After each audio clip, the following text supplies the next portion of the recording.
Bien, aujourd'hui, on va consacrer une vidéo au confinement et l'imaginaire. On a déjà consacré une vidéo confinement et le réel, au confinement, une autre vidéo au confinement et le symbolique. Aujourd'hui, on va s'intéresser à l'imaginaire. C'est le troisième registre introduit par Lacan dans le domaine de la psychanalyse. Donc les trois registres, le réel, le symbolique et l'imaginaire. Confinement et imaginaire. Bon, l'imaginaire, c'est le registre du corps, de la dialectique des corps. Que ce soit son propre corps, que ce soit le corps des autres.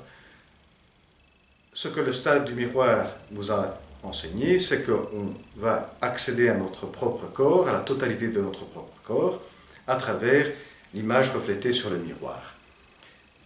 Et on avait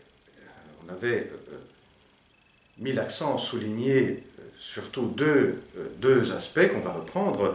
Le premier qui est l'investissement libidinal, qu'on investit la totalité donc, de son propre corps, sauf une partie bien entendu, l'investir de la libido, et ce sera après cette libido aussi qui va se projeter sur d'autres corps, et donc l'investissement de d'autres corps. Et deuxième point important, c'est que cette image reflétée sur le miroir eh bien, est le support du moi. Donc on s'identifie à cette image et cette identification est le support du moi. Et nous disions que ce moi, comme disait Lacan, ce moi est l'autre. Parce qu'au départ, voilà, c'est sur cette projection de l'image, qui est une image qui est au départ une autre de nous, qui va être le support du moi. Et donc l'autre est le moi est l'autre. On va voir comment ces deux aspects fonctionnent dans cette période de confinement, comment fonctionnent avec les répercussions qui sont positives ou négatives. On va commencer par le moi. Donc le moi et l'autre qui a des répercussions qui sont bien évidemment positives ou qui peuvent être négatives. Commençons par les répercussions négatives. C'est un des points très importants dans l'enseignement du premier Lacan, qui était cette constatation,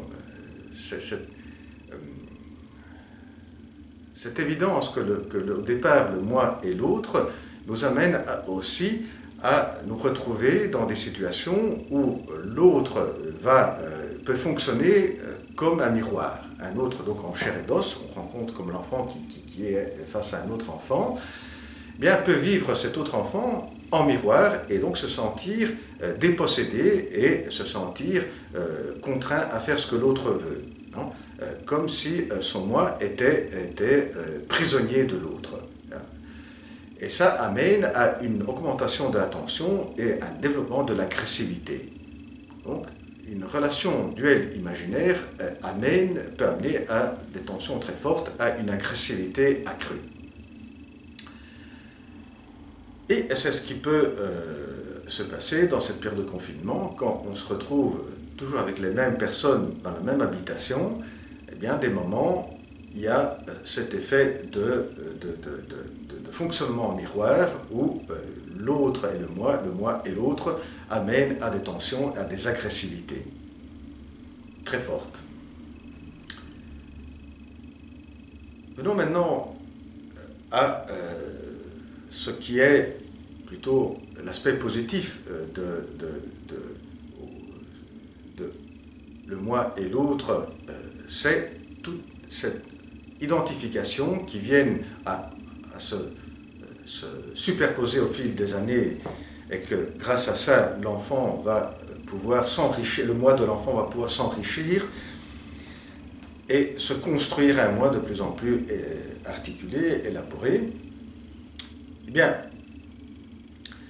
cet aspect-là, dans des moments de confinement, surtout dans les cas où la personne vit toute seule et est confinée chez elle, eh bien, va se retrouver à un appauvrissement de son moi, car le moi est et l'autre au départ, comme on disait, et il va s'enrichir d'identification.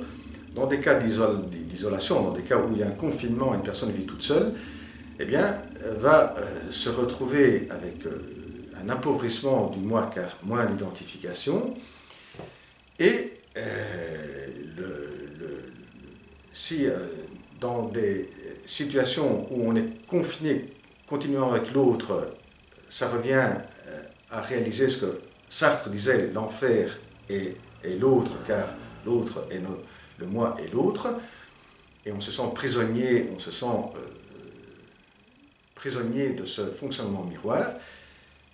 Si, par contre, on est confiné sans quelqu'un d'autre, le moi qui s'est constitué à partir des autres, ne pouvant plus rentrer dans cette dialectique d'identification avec l'autre, se sent appauvri et le moi devient de plus en plus fragile. Voilà. Ça, c'est en ce qui concerne le moi. Venons maintenant à l'identification, l'investissement libidinal. Là, dans une période de confinement, c'est tout à fait évident qu'on va pouvoir moins investir les corps des autres, donc l'investissement envers les autres diminue drastiquement, mais diminue aussi l'investissement narcissique, c'est-à-dire que l'exemple d'une femme qui aime bien s'habiller et qui sort parce qu'elle elle se sent regardée, et donc elle se sent désirable, cela est une partie d'un investissement narcissique. Et donc il y a une satisfaction de cette libido narcissique. Dans des périodes de confinement, cela diminue drastiquement. Donc l'investissement, donc les satisfactions de la libido narcissique diminuent aussi comme diminuent les satisfactions d'investissement des corps des autres. Certainement, pour pallier à tout cela, il y a le web, Internet, qui permet de poursuivre à la fois de se revoir soit dans l'autre, l'autre dans soi, et aussi de continuer de poursuivre certains investissements, mais certainement avec des difficultés que ce n'est pas, ou des complications que ce n'est pas cette vidéo, ce n'est pas l'objet de cette vidéo. Eh bien, à la prochaine vidéo. Au revoir.